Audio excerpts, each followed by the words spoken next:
In February, 21-year-old Ollie Koschel was a junior at the University of Mississippi, commonly known as Ole Mississippi. She was smart, driven, and actively engaged in a variety of activities. Her college years had been thrilling, fulfilling, and full of growth. However, the bright moments of her time at Ole Miss were clouded by a tumultuous on-and-off relationship with Brandon Teisfeld. To outsiders, they appeared to be the ideal couple, but Ollie's friends were concerned about Brandon's behavior and how he treated her. They encouraged Ollie to leave him and seek someone who would treat her with the respect she deserved. Unfortunately, she didn't take their advice, which led to tragic consequences. Alexandria Ollie Koschel was born on September 11, 1997, in St. Louis, Missouri. From a young age, her lively and friendly nature shone through. She shared a close bond with her parents, Cindy and Keith, and her younger brother, Andrew. Ollie enjoyed a happy and mostly uneventful childhood. During her teenage years at Lindbergh High School, she was active in cheerleading, track, and golf. She also served in student government, was inducted into the National Honor Society, and had a strong dedication to helping others. Her commitment to service took her abroad to Africa and South America, where she taught English to children in rural, underserved areas. In high school, Ollie was inseparable from her best friend, Maddie Norris. They even went to prom together. While many of her friends chose to stay in state for college, Ollie was determined to attend Ole Miss in Oxford, Mississippi. She was drawn to the university's rich history, its charming Southern vibe, and its renowned football team. Ollie also hoped Ole Miss would be where she met her future husband. With her outstanding academic record, her admission to Ole Miss was never in doubt. She graduated high school in February and moved to Oxford that fall. From the moment she arrived, instantly fell in love with Old Mississippi. She planned to major in business and marketing with dreams of pursuing a career in the fashion industry after graduation. But Ollie wasn't one to spend all her time buried in books. She quickly made friends and threw herself into numerous on- and off-campus activities, seizing every chance to enjoy college life. In February, Ollie met Brandon Teisfeld, a fellow student from Fort Worth, Texas. They were immediately attracted to each other, despite their very different personalities. Ollie was well-liked, ambitious, and optimistic, leaving a positive impression on almost everyone she encountered. Brandon, on the other hand, was seen by many as arrogant, spoiled, and misogynistic. He often made offensive comments about women, boasted about his wealthy family, and claimed his father could get him out of any trouble. It's unclear whether Brandon acted this way around Ollie or if she was simply drawn to the bad boy image, but the two quickly started dating. They often went to parties and sorority or fraternity events together, but Ollie's friends said their relationship was far from healthy. Brandon rarely treated Ollie with the respect she deserved, often making rude or insensitive remarks, disappearing without explanation, or otherwise hurting her emotionally. Her friends frequently comforted her after Brandon's thoughtless actions and urged her to move on. Despite all this, managed to balance her turbulent relationship alongside her studies, social life, and extracurricular activities. By February 2019, with graduation just a year away, Ollie seemed to be in good spirit. When her parents came to visit from St. Louis that spring, they had such a great time that Ollie asked them to stay longer. But as they parted ways, tensions between Ollie and Brandon were on the verge of escalating. On April 12, 2019, Ollie texted Brandon to tell him she might be pregnant. Though she would have preferred to tell him face-to-face, they hadn't been seeing each other regularly. Brandon didn't respond to her first message, but 2 days later, Ollie sent him a photo of an inconclusive home pregnancy test. Eventually, Brandon replied, but not in the supportive way Ollie had hoped. His message coldly urged her to terminate the pregnancy, insisting that having a child would ruin his life. He made it clear he would not support the baby and wouldn't change his mind. For Ollie, who was kind-hearted and caring, his harsh response must have been heartbreaking. Meanwhile, Brandon began looking up morning-after pills and local abortion clinics online. As summer neared, most of Ali's friends left Oxford for the break, but she stayed behind. It's unclear why, but she may have wanted to sort things out with Brandon.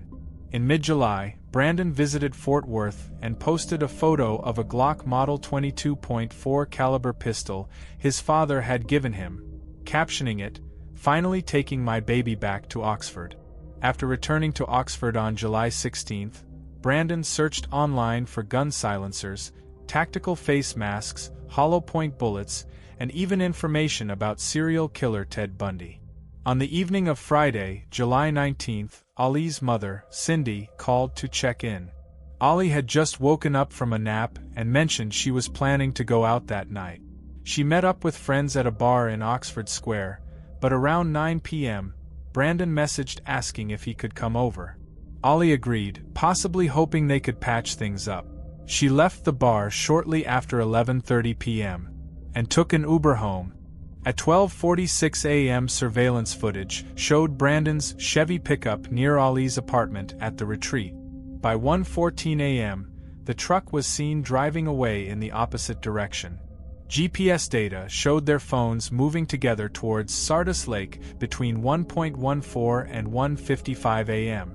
Around 2 a.m., nearby residents reported hearing multiple gunshots. The next morning, Brandon called a friend saying his apartment was being fumigated and asked if he could stay there. He arrived around 10 a.m. and left at 1:30 p.m. After searching online for news about Sardis, Mississippi. Before dawn on Saturday, July 20, 2019, Lafayette County deputy patrolling near Sardis Lake came across a horrifying sight.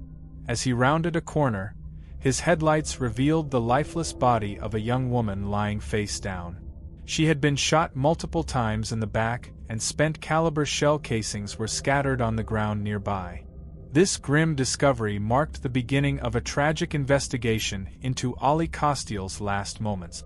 The deputy immediately called for an ambulance and a crime scene investigator. When the ambulance arrived, they found Ali's purse lying by the roadside.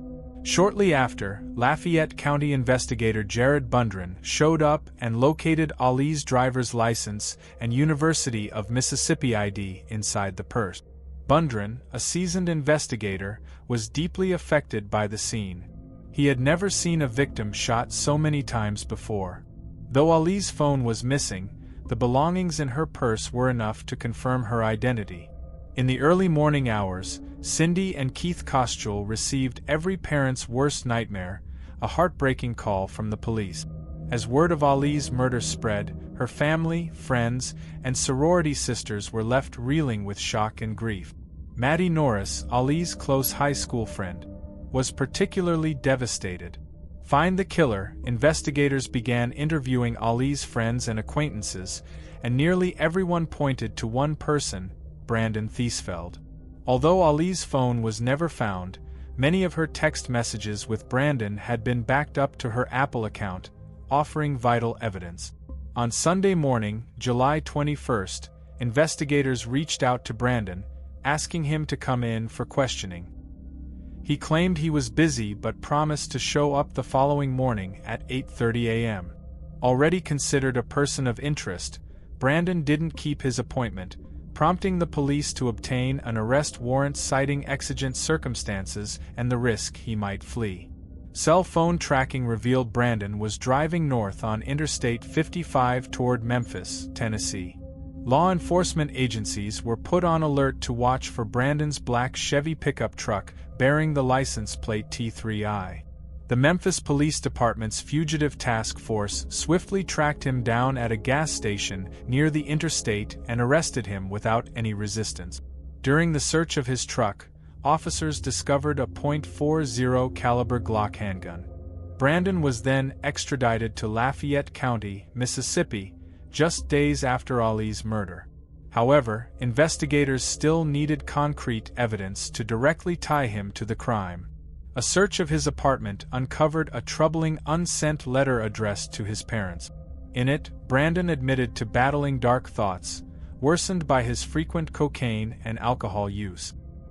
He ominously suggested that he felt his end was near, alluding to a bleak future involving either imprisonment or death, though it was unclear whether this hinted at suicidal intentions or a possible violent clash with law enforcement. Additional evidence surfaced as investigators reviewed his devices and social media. GPS data revealed that both Brandon's and Ali's phones had been in nearly identical locations before and after her death, indicating he likely took her phone from the crime scene and disposed of it afterward. A search of Brandon's social media accounts uncovered troubling posts, including a tweet on the very day Ali's body was found. The tweet referenced the 1982 hit song, "You Dropped a Bomb on Me," which investigators believed was a veiled reference to Ali's supposed pregnancy. Ironically, the medical examiner's report later showed that Ali had never been pregnant.